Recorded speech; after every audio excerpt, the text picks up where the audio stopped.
नमस्कार, मैं हूं श्रुति और आप देख रहे हैं आजकल न्यूज।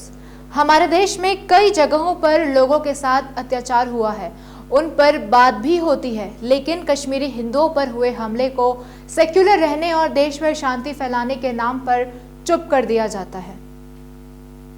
ये सच है कि हमारे देश में माइनॉरिटीज के साथ बुरा बर्ताव हुआ है, लेकिन ये भी सच है कि कश्मीरी हिंदुओं के साथ भी उतना ही खराब व्यवहार हुआ है।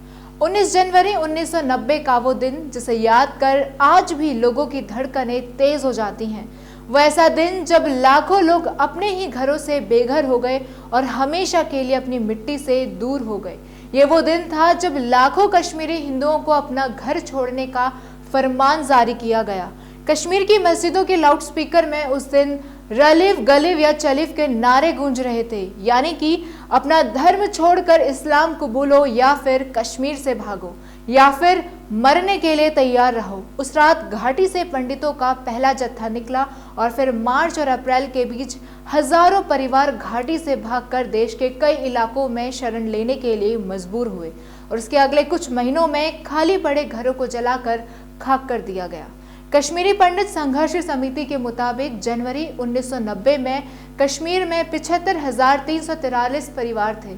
वहीं 1990 और 1992 के बीच 70,000 से ज्यादा परिवारों ने घाटी को छोड़ दिया।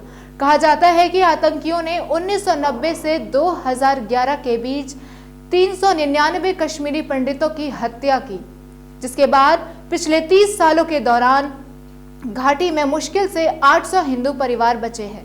पिछले 31 सालों में कश्मीरी पंडितों को वापस घाटी में बसाने की कई कोशिशें हुई, मगर नतीजा वही रहा। हिंदुओं को भी इस बात का एहसास है कि घाटी अब पहले जैसी नहीं रही।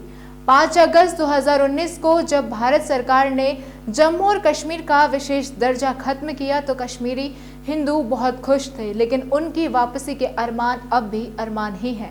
लोग कश्मीरी हिंदुओं पर हुए अत्याचार से बोलने पर डरते हैं, क्योंकि उनके मन में डर होता है कि फिर बाकी जगहों पर लोग मुसलमानों को तंग करने लगेंगे।